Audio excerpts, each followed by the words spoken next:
Welcome, Standing Committee on Social Development. Today was a public briefing on income security program enhancements with the Honorable Alfred Moses, Minister of Education, Culture, and Employment.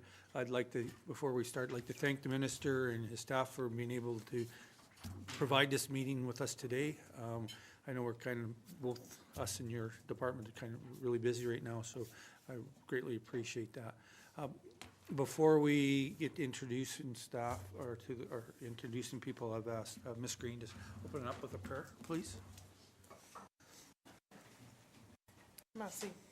We meet to serve our community, to use our resources wisely and well, to represent all members of our community fairly, to make decisions that promote the common good. We recognize our responsibility to the past and the future, and the rights and needs of both individuals and community. As trusted servants, we seek blessings on our deliberations and on our efforts here today.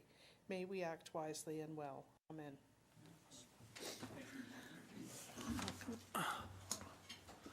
At this point in time, I'll ask the committee to introduce themselves, starting with Mr. Simpson. Good afternoon, RJ Simpson, MLA Hay River North. Good afternoon, Michael Natalie, MLA for Detchell. Hello, Julie Green, Yellowknife Center. Kevin O'Reilly, Frame Lake. Good afternoon, Shane Thompson, Hendy. On my right is Megan Welsh, our policy analyst, and on my left is Jennifer Frankie Smith. At this point in time, Minister Moses, I'll get you to opening up with your opening comments and introducing your staff, and then after that we'll turn to your whoever's doing the presentation at that time. So, Minister Moses. Thank you, Mr. Chair and members. Thank you for the opportunity to discuss the enhancements made to income security programs. With me today, I have Assistant Deputy Minister for Labour and Income Security, Andy Bevan, joining me at the table. Assistant Deputy Minister for Education and Culture, Mr. Rita Mueller, who's also Acting Deputy Minister currently. Director of Reform and Innovation, Lois Walborn. Senior Advisor to the Deputy Minister, Julia Mott, and my Ministerial Special Advisor, Ms. Maya Lepage. Mr. Chair, this government, through the work of the Department of Education, Culture, and Employment, is committed to improving the efficiency, effectiveness, and administration of income security programs and services.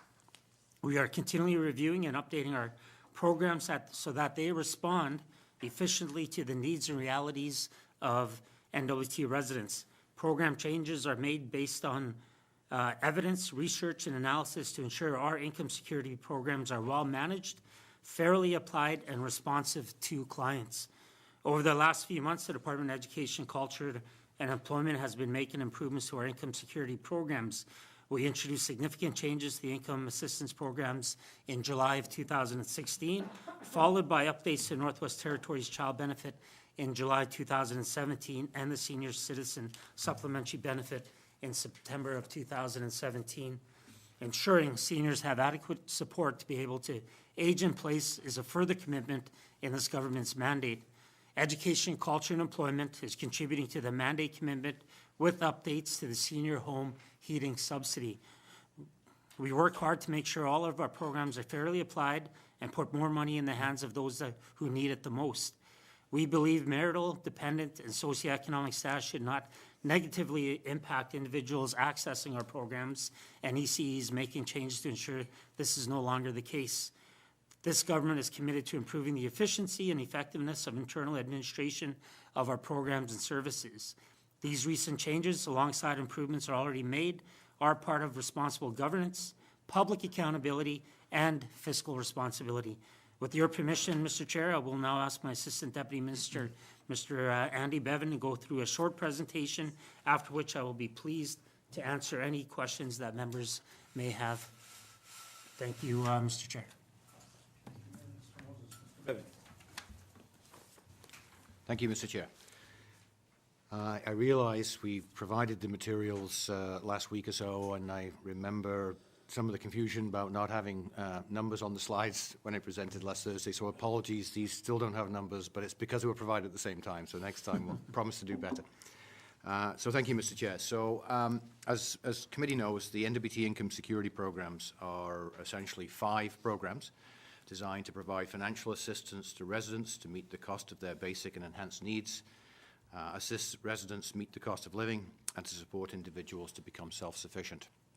The income assistance, the student financial assistance, and the seniors home heating subsidy programs are delivered by ECE, while the NWT child benefit and the senior citizen supplementary benefits are delivered by the federal government on our behalf. The joint administration of those 2 programs improves ease of access for clients and is also is simpler from a client perspective as well. So while their clients receive a check monthly from the Government of Canada, there is obviously the GNWT contribution towards certain benefits on those monthly payments. So slide 2, Mr. Chair. At ECE, we promote and practice a culture of continuous improvement. During the business planning process, ACHI committee requested the department to develop a policy in regards to reviewing income security programs, so both obviously principles and I imagine that committee also is looking for a schedule. So we're committed to undertaking that work in the coming months, and certainly we'll share with committee. I believe our commitment to do so was by September of this year. But just want to assure committee that you know, as we employ our culture of continuous improvement, committee's input into the principles and the schedules around those reviews or those policies, we're looking forward to receiving that. So the next slide, Mr. Chair, actually contains a number of the principles that we're presently using in reviewing our programs. We imagine all, if not most, if not all of these will be obviously captured in our new policy. When reviewing programs, just wanted to remind committee that we do kind of consider more than the benefit levels themselves. In addition to the adequacy of benefits, we also typically review the administrative processes, ease of access for clients, how the program fits within the overall social safety network of the day. So obviously we work closely with our departmental colleagues and our federal government colleagues. Is the program achieving its goals that we set out for the program, and of course how it actually fits in regards to the overall GNWT mandate. So the next slide, Mr. Chair, and in fact the slide after that are just speak very quickly to some of the enhancements we recently implemented and the Minister highlighted in his opening remarks. So as part of the focus of raising NWT children out of poverty and providing more assistance to NWT families, the Department, in partnership with the Department of Finance, recently increased benefits under the NWT child benefit to better support more low and modest income families raise their children. The NWT-CB provides benefits to families based on the number of children and their ages and family net income. On the Yes, slide, or- apologies, it's the slide titled NWT Child Benefit. Okay, thank you. Yeah. So these changes have resulted in more families having more income at their disposal, and we estimate that about 2,200 low to modest income families are receiving the revised NWT child benefit. So also just want to remind committee that the child benefit always was and continues to be non-taxable and is not counted in the calculation of income assistance payments. So next slide, Mr. Chair, title Senior Citizens Supplementary Benefit. Again, just to remind committee, so this we made some changes recently in this regards. It's just again remind committee, it's a monthly payment for low-income seniors to assist with the cost of living. It is administered on our behalf by the Government of Canada. And the eligibility for that, actually, it's automatic based on the tax information provided by the senior.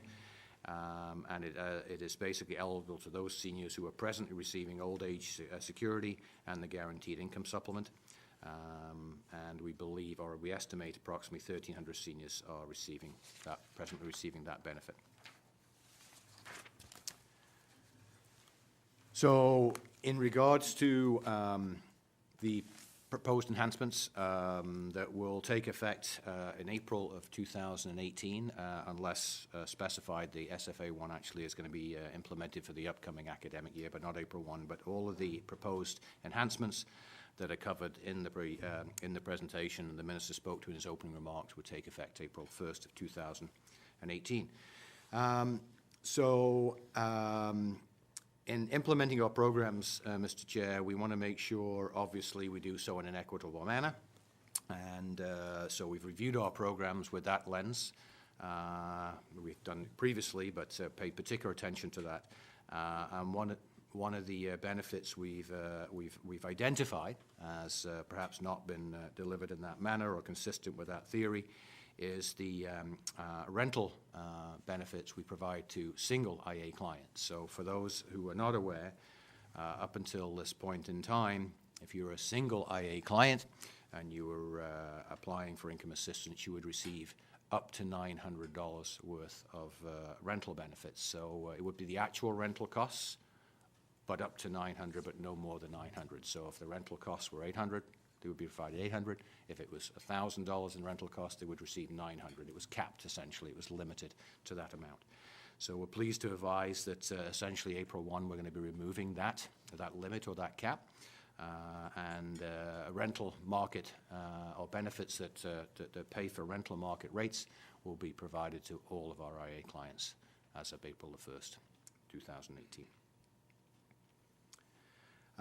The other thing I believe members have awareness of, this was done quite recently, and obviously Minister was in touch with committee at such time, but we've also discontinued the practice of paying food and clothing benefits directly to suppliers in 5 NWT communities. What has been previously referred to as a voucher system, I want to assure committee, was adopted at the request of community leadership and endorsed by communities. However, in light of the recent NWT Human Rights Commission finding that was an inequitable way of providing benefits, the department has immediately responded to that decision. And as of April the 1st, 2018, IA payments are paid directly to clients. IA payments for food and clothing. Just wanted to also remind committee, however, that clients who wish to continue to receive the benefits in that way can do so, but they kind of have to self-identify, and that was one of the elements of that decision. It was the lack of choice provided to the client in regards to how they receive the payments that actually fell foul of the Human Rights Commission. So if there are clients in those 5 communities, or any NWT community for that matter, who want to continue to or start receiving their payments by way of a voucher, by way of providing to clients, they can, but we're not in a position to do so on their behalf at this point in time.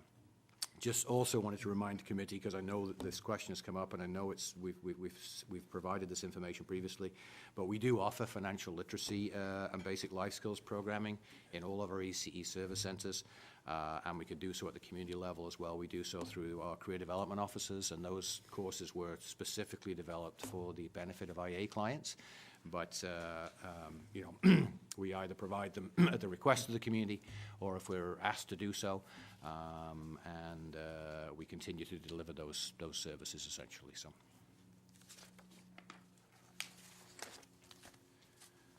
So, Mr. Chair, members, moving to the slide titled Student Financial Assistance.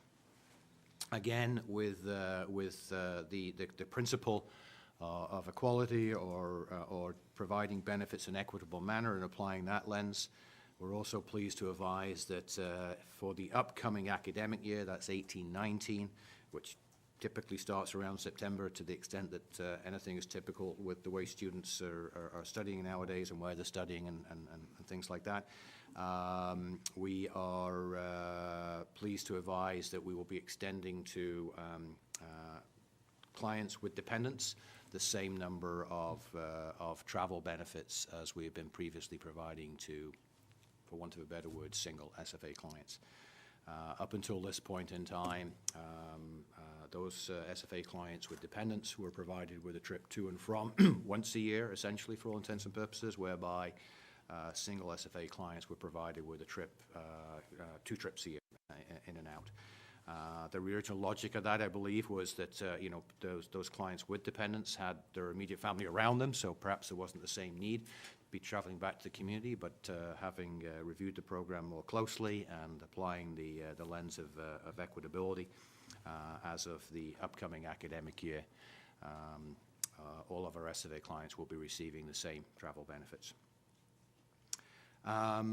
This one is, I wouldn't suggest a program enhancement, Mr. Chair, but it's, I think it's important members are aware of this, because at some point in time, I'm sure they'll be either made aware from their constituents or maybe in a position to advise their constituents that we are proposing to change the SFA application date.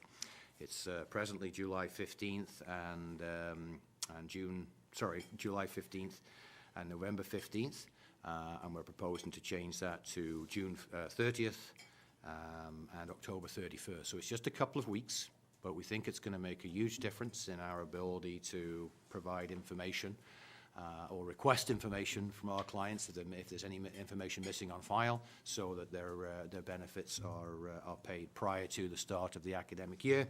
And of course, just that instant feedback or that more timely feedback allows them to make essentially, you know, their firm up the plans a little bit quicker and support their post-secondary endeavors. So it's really important we make this, we communicate this. We're going to be relying on all members of the Legislative Assembly to help us do it. That said, we do have, we believe, a very efficient communication system with our SFA clients at the moment. We have, obviously, all of their email information, so we do email blasts on a regular basis. We have an SFA Facebook page that we use as well in conjunction with that. And then obviously there's other opportunities through social media, and we communicate with them a lot of the time. We communicate with them around, you know, remind them repeatedly around deadlines such as this. We communicate information around any bursaries or scholarships we're made aware of. We make sure we communicate with them on a regular basis around GNWD summer student opportunities. We're in the process actually of working with our federal government partners to make them, our students aware, or our clients aware of summer student employment, summer employment opportunities with the federal government. And then we're also on a regular basis making sure that big employers like the mines and things like that, as we're made aware of employment opportunities of any kind, that they're also sent to our clients. So really important. We accept that with moving the deadline, I think that deadline's probably been in place for about the last 10 years, so it is a little bit of a shift. So we're going to do the very, very best we can to make sure we communicate with our with all of our clients with the view to essentially providing everybody a little bit more time to get the paperwork in and for us to process payments.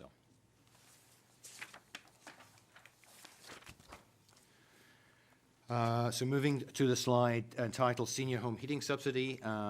So I know members are aware of this program, but just a reminder, it's a subsidy, and it's intended to provide financial assistance to low and modest income seniors to offset the costs of heating their home. It presently assists on any given year anywhere between 500 and 500 clients. We're proposing to make changes to this program as of April the 1st.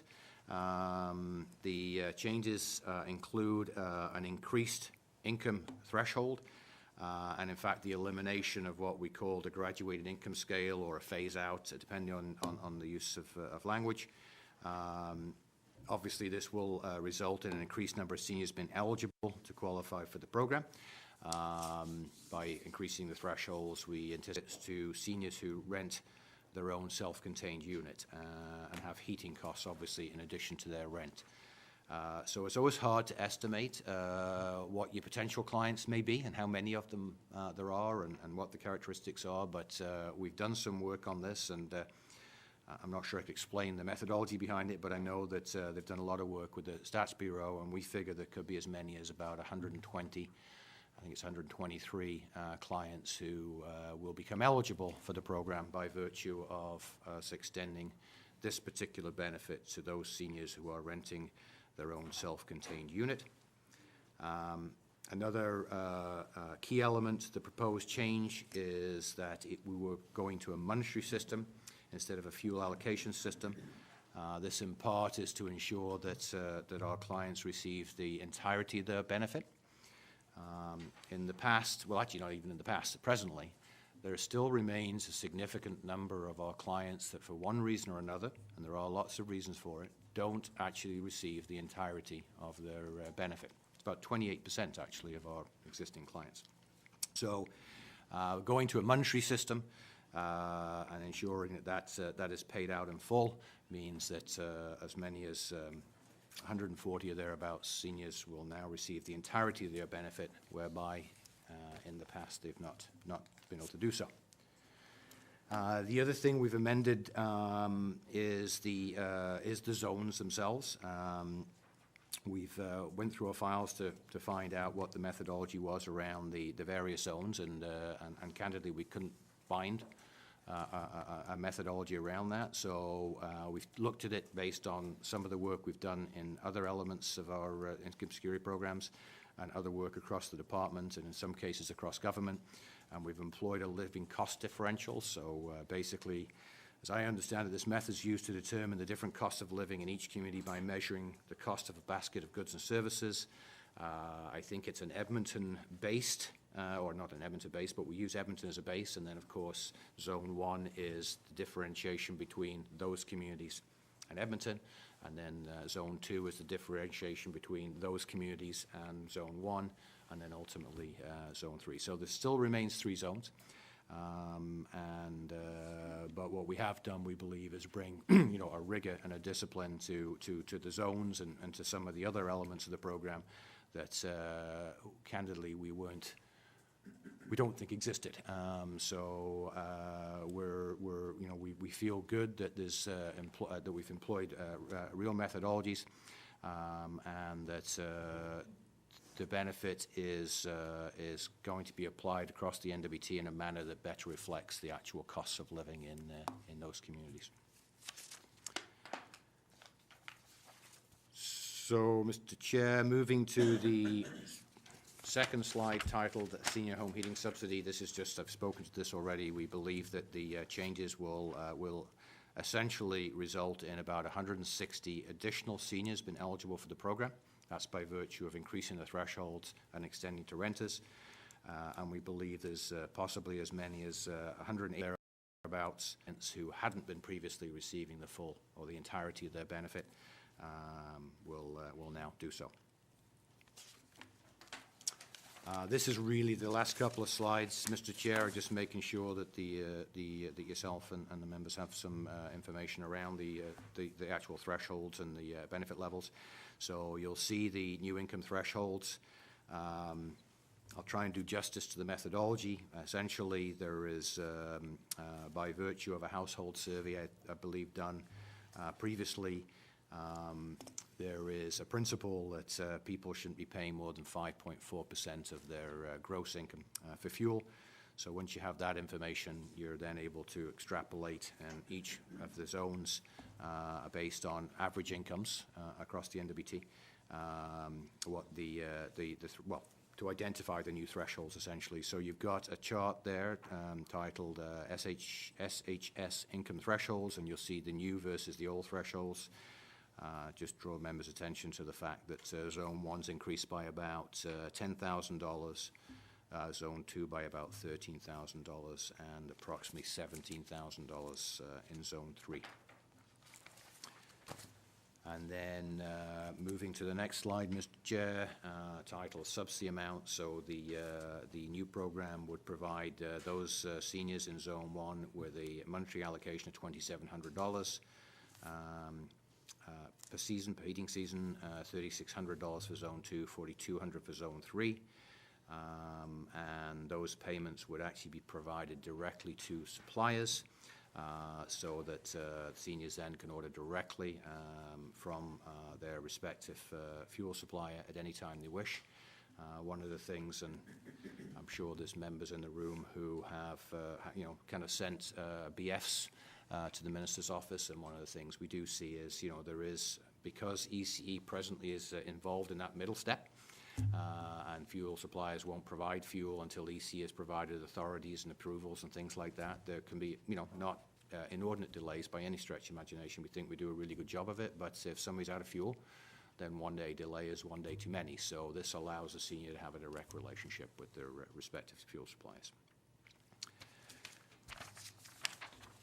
So, Mr. Chair, Minister, that concludes the presentation, and thank you very much for your time. Mr. Simpson. Thank you. I just have some questions about the limits for income assistance rents. The limit for a single individual is being raised from $900.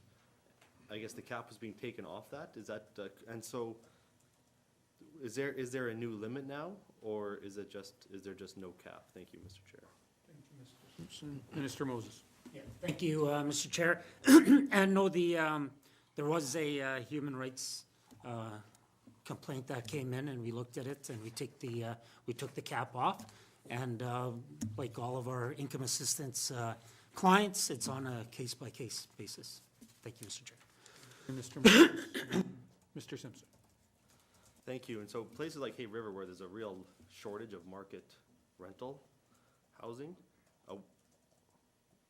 essentially the landlords sort of control the market. I mean, there's such a demand that we pay quite high rents there, and I'm sure there's similar in Yellowknife.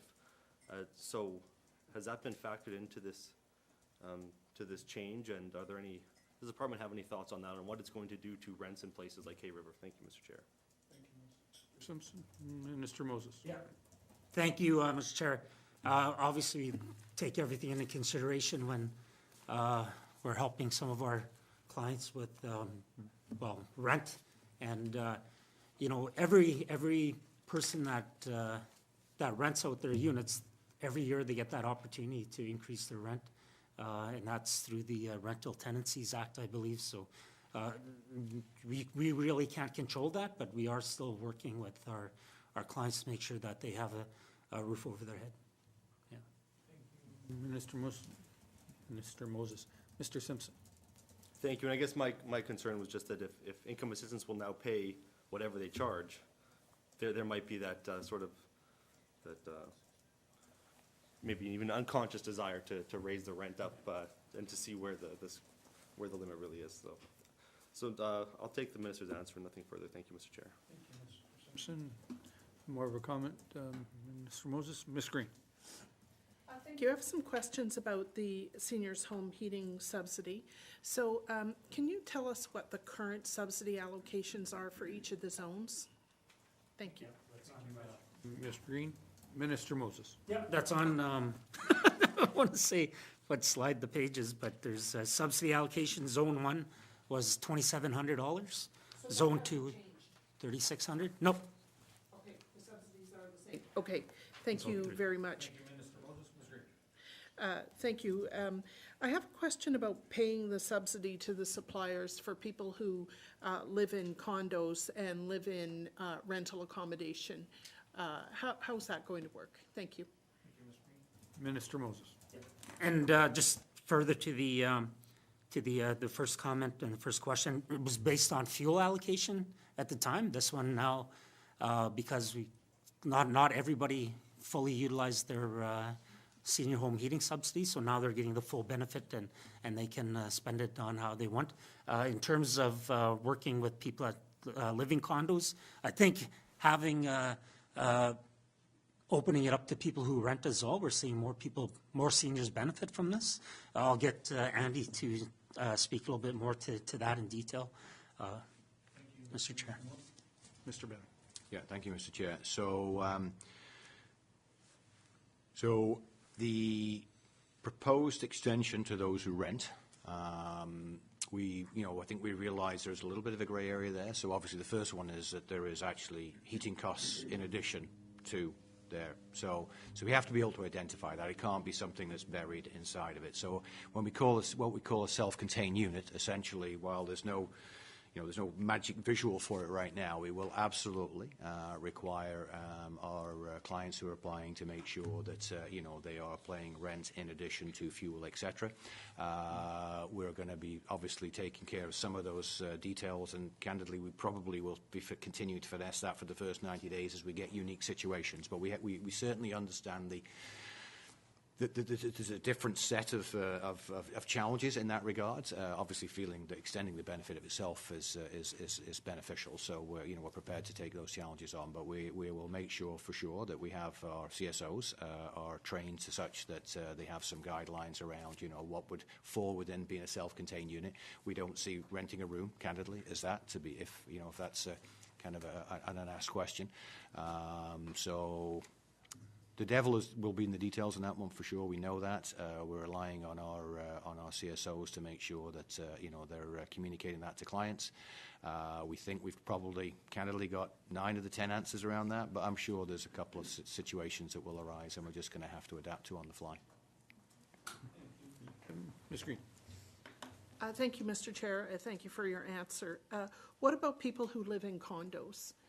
So they would be paying their heating costs as part of their condo fees, but they have been in the past eligible for the seniors' home heating subsidy because it's an owned unit and they are paying for the heat indirectly. So my question is, how would the subsidy be paid? Would it be paid to the owner, or would it be paid to the supplier of fuel to the condominium? Thank you. Minister Moses. As we stated in the presentation, that it's going to be a monetary subsidy, so we'll be giving the dollars to the client or the senior. And in terms of the condos and the condo fees, I'm pretty sure we'll be giving that right to the owner, and then they'd be utilizing that. Maybe I'll ask Andy for a little bit more detail on that. Mr. Moses, Mr. Bevan. Yeah, thank you, Mr. Chair. And another actually great question. So I'm going to suppose a little bit myself here. I know what we won't do is ensure that the benefit isn't paid to 2 people living in the owner and or a renter. So we'll make sure that's the case. I mean, if the owner's been claiming it already, but then renting it out, I'm not quite sure whether, in fact, that would have been the right use of the subsidy previously. So I'll check on that one certainly. However, I think at the end of the day, it'd be very much up to the owner to decide whether that is something they want to take advantage of, in which case it can't be extended to the renter. And if they want to extend that to the renter as a benefit to to renting their place over somebody else's, then As a subsidy. Yeah. So good question. Not sure I've got a total answer for it, but It'd be I interesting. do want to assure members though that not 2 people would benefit at the same time, right? It would be one or the other. Can I just ask a question of clarification? So, thank you, Mr. Bevan. Minister Moses, there was a commitment made by Mr. Bevan. Can you just make that commitment that you'll get that information to us, and that's your comment, Mr. Moses, Minister Moses? Yeah, like with all of our income assistance files, it's on a case-by-case basis, but that's an interesting one that we do need to take a look into, and we will commit to make sure that we'll look into those kind of scenarios, and that we're not getting people double dipping into the subsidy, because we want to obviously help all of our seniors throughout the whole Northwest Territories. And if somebody is double dipping in a case like this, then it's definitely going to have to raise some concerns for us. Yeah. There was a commitment made by Mr. Bevan about getting some stuff back to us. Can you make that commitment? Thank you. Minister. Thank you, Mr. Chair, and yes, we will make that commitment in terms of seeing this. I mean, yeah, it's an interesting scenario, and definitely want to make sure that we're on top of it. So yes, we'll look into it. Thank you, Minister Moses. Ms. Green. Thank you. I actually wasn't talking about double dipping, but it's an interesting problem. It could happen. I recognize that. My question was more about the senior who owns the condo and lives in the condo, him or herself, and right now gets the payment directly from income assistance if they qualify.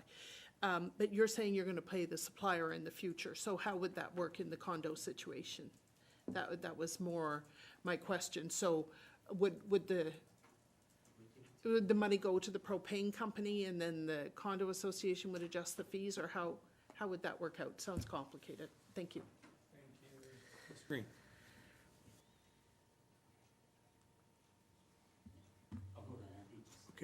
Thank you, Minister Moses. Mr. Bevan. Okay, so would be providing the allocation, the money, the monetary benefit directly to the fuel supplier of the choice of obviously the tenant. In Yellowknife, there are choices, and some of the small communities most certainly aren't. And then it would be up to the occupant of that condo to arrange for, you know, their fuel delivery. Up to, obviously, once the monetary value expires or the amount of fuel exceeds the monetary value provided on credit, then the senior would then be paying for that in addition to. If there is actually money left over at the end of the year, then the fuel supplier will be required to carry that over to the following year, and we got no reason to believe that any of the fuel suppliers in the NWT, certainly the ones we're aware of, would act in anything other than good faith. So right now, essentially, what would happen is, under the existing program, and it would be an owner, not a renter, because it's not extended to renters right now, is that ECE would be involved. So what would happen is ECE would have to authorize for the fuel supplier to go and deliver X number of dollars or X number of liters of fuel to that person. So by getting out of the way, we allow that relationship to be that closer and more responsive. And I'm not sure I understand if there's a question around kind of condo boards or condo associations. I'm not sure I understand that particular part of the question, but that could be, yeah. Thank you, Mr. Bevan. Ms. Green. Thank you. So how it works with the condos is the condo association signs an agreement with a fuel supplier, and the fuel supplier comes and fills up their tank with whatever product they're using, home heating fuel or propane or whatever. And so there isn't a relationship between the fuel supplier and the condo owner. It's with the condo association. So it wouldn't really work to pay the condo owner or to pay the supplier to fill the condo owner's tank, because there isn't really such a thing. There isn't that individualized relationship as there is in a house. So what I'm saying is, up to this point, the money has been paid to the condo owner to offset their condo fees. So is that still possible? Otherwise, I don't really understand how this relationship is going to work. And I'll make that my last question. If we can't get to the bottom of it, I'll write a follow-up email. Thank you, Ms. Green. Minister Moses. Thank you, Mr. Chair. And I'm assuming that it would go to the tenant of who owns the condo. If they're already paying the condo fees, then we'd be subsidizing them for whatever they're using in terms of fuel. But let me look into that a little bit further, and I'll get back to you. Yeah. Yeah. Thank you. Thank you, Minister Moses. Mr. Riley. Thanks, Mr. Chair. I think all of these changes are positive ones. I'm really going to be curious to see this framework and policies with regard to how they're going to be changed or adjusted into the future. But none of this information's on your website, presumably because these are proposed changes until the budget's passed, and how are you going to communicate this stuff to a series of different kinds of clients? Like I'm looking at your website here, you've got like one page for each of the different 5 streams of programs, but there's nothing in here about any changes to them. So how's that going to be done? Thanks, Mr. Chair. Mr. Riley. Minister Moses. Thank you, Mr. Chair. And later on today, I'll be making an announcement in the House, and it is subject to the budget, Mr. Chair, but we will be definitely updating the website, and we'll also making sure our CSOs, when they're meeting with our clients, give them that information as well as working with the NWT Senior Society and Yellowknife Senior Society, just to make sure that they're informed of the decisions that we're making. Moses. Mr. Riley. Thanks, Mr. Chair. So I have another related, completely unrelated question. But the minister talked about, Mr. Bevan talked about summer students, and how does ECE fund summer students? Do you have like a departmental appropriation and allocation of money for hiring summer students, or is it just taken out of internal funds? And how many students are you looking at hiring this summer? Thanks, Mr. Chair. Thank you, Mr. Riley. Minister Moses. Thank you. Nope. Thank you, Mr. Chair. And I know that all departments also look at, when they're looking at summer students, have to find some of that funding internally. And we don't have a target, but as you've heard in the House with questions, the Human Resources Minister has always promoted all the departments trying to hire as much summer students as possible. I do believe that we were one of the better departments in terms of hiring summer students last year, and we look forward to hiring students again and working with our students that are down south that want to come back up and work for the summer. Mr. Moses. Mr. Riley. Thanks, Mr. Chair. So, okay, no targets, but where does the money come from? Is it, and has there been any changes this year compared to last year? Thanks, Mr. Chair. Thank you, Mr. Riley. Minister Moses. Yeah, thank you, Mr. Chair. And as I mentioned, it's internal budgets that we try to meet some of the demands and for our summer students. And although there are no targets, we do try to get as many summer students in to work within our departments as possible. Mr. Moses. Mr. Riley. Thanks. I'm not getting an answer. So how much has the department budgeted this year for summer students versus last year? Thanks, Mr. Chair. Thank you, Mr. Riley. Thank you, Mr. Riley. Minister Moses. Thank you, Mr. Chair. And as I mentioned, it's budgeted internally. There is not a set amount, and depending on how many summer students we get each year, it changes from year to year. Thank you, Minister Riley. Or Minister Moses, sorry. So just to clarify, just depending on how many summer students you get, that's how you budget for it. Is that, to make it as basic as possible, Minister Moses? That's correct, Mr. Chair. Okay, thank you, Minister Moses. Mr. Riley. That's it. Okay, thank you. Mr. Natalie. Thank you, Mr. Chair. Mr. Chair, the changes that were brought about because of the ruling on the Human Rights Commission is the area that I wanted to focus on, to try to understand. I know a lot of the people that I serve live in public housing, of course, are unemployed, and so this could be concerning some leaders in terms of how this could be mitigated, and whether we could, in fact, maybe see by this summer more people not paying their rent. So my question is, seeking some clarity. The minister stated that the changes will come about April 1st. Thank you, Mr. Natalie. Minister Moses. Thank you, Mr. Chair, and yes, that's correct. Mr. Natalie. Yeah, and the changes on the voucher system, that's strictly for food. Does that somehow include rent too as well, or?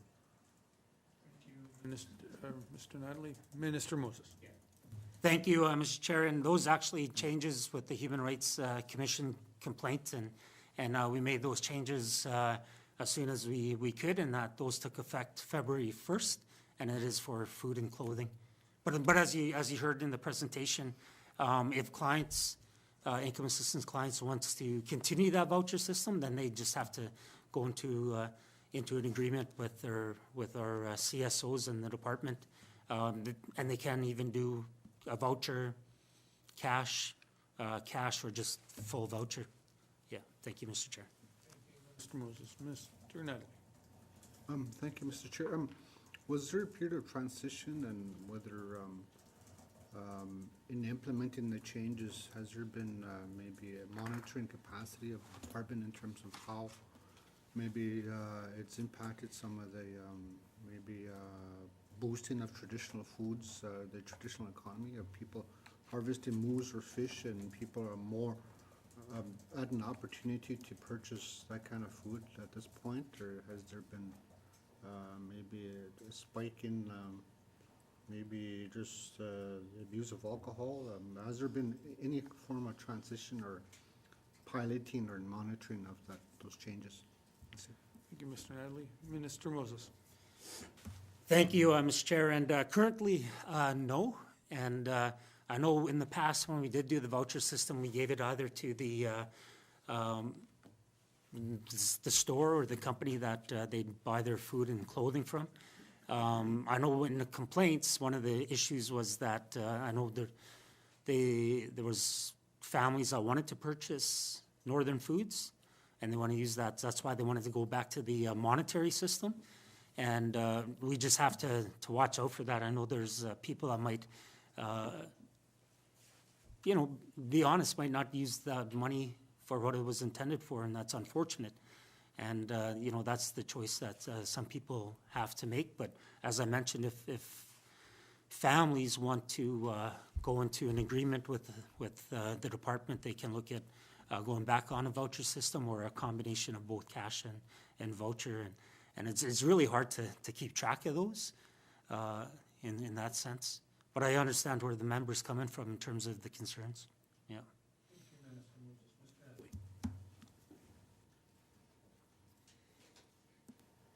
Thank you, Mr. Chair. Yeah, I think the minister in this official stated that the voucher system could be retained as an option of clients.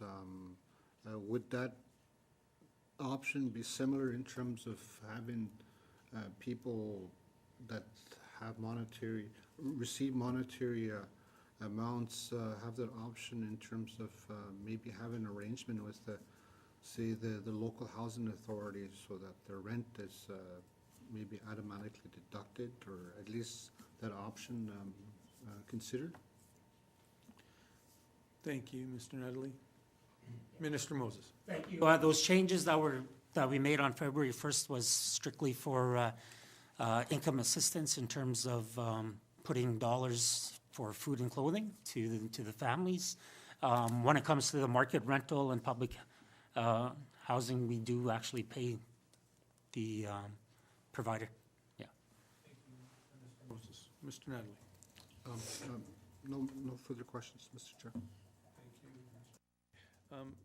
Just a couple for myself. Throughout the past 2 years, at various points, we've asked to be included in the review of the heating subsidy and the decision-making process. And unfortunately, we weren't part of the process. So can the minister or the department explain why we weren't engaged that way? Thank you, Minister. Minister Moses? Thank you, Mr. Chair. Our department does a lot of reviewing of our own programs to make enhancements and, come and give a presentation to committee on those enhancements. This is part of the process. Some of them haven't been finalized until this budget is through. I mean, this is the opportunity for committee to give feedback. And I'm not sure if committee is in agreement, but I think some of these enhancements are good enhancements to the program. And as we mentioned, senior home heating subsidy, we're going to impact about 160 more seniors moving forward. If committee feels that we're not going in the right direction, I mean, this is an opportunity to give feedback into this. But we do the internal review within the department. Yeah. Thank you, Minister Moses.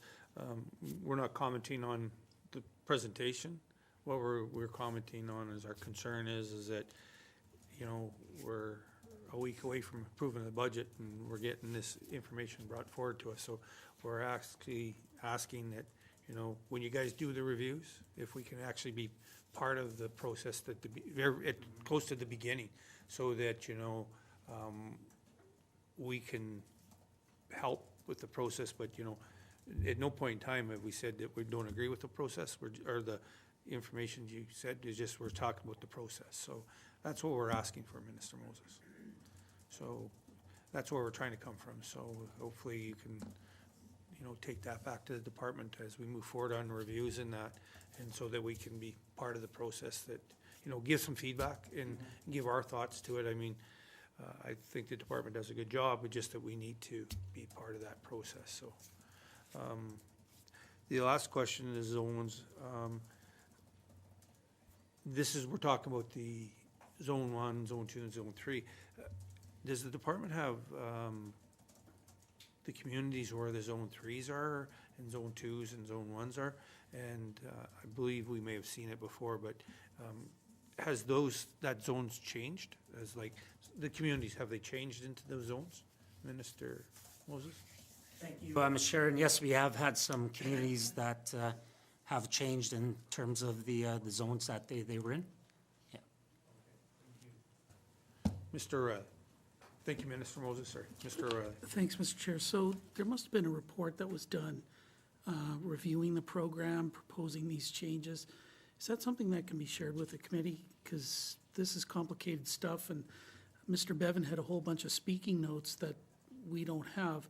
But can we get the report then that the department must have done internally in reviewing the home heating, senior home heating subsidy? Thanks, Mr. Chair. Thank you, Mr. O'Reilly. Minister Moses? Thank you. There was a review done. I'm not sure if it was a formal report that was drafted. Let me get back to the department and see what is finalized, and then we'll see if we can share that with committee. And obviously, yeah, and we'll see if we can share with committee. I guess even if we can do it confidential, like if it's in camera and that we can share it that way, that'd be greatly appreciated. I mean, it doesn't have to be public, but I mean, Ms. Green? Thank you. Further to the question of the changes that are coming here, what response have you had from the NWT seniors about these proposed changes? Are they supportive of them? Thank you. Thank you, Ms. Green. Minister Moses? Thank you, Mr. Chair.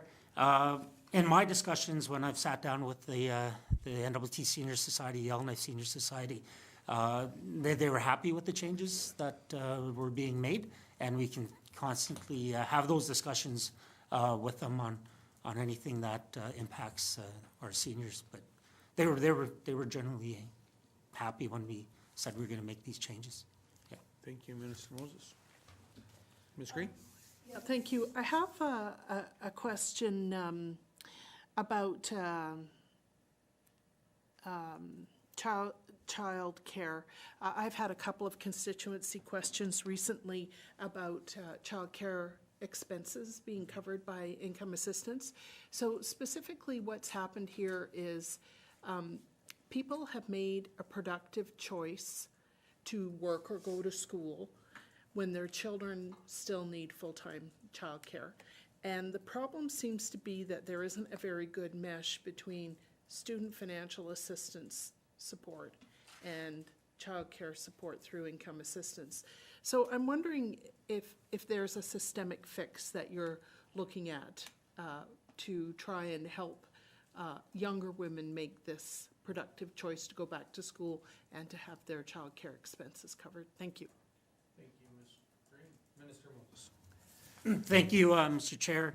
And currently, not at the moment, but I know it's been an issue that has been raised on a couple occasions, and we will take a look at reviewing that and seeing how we can address it. But they are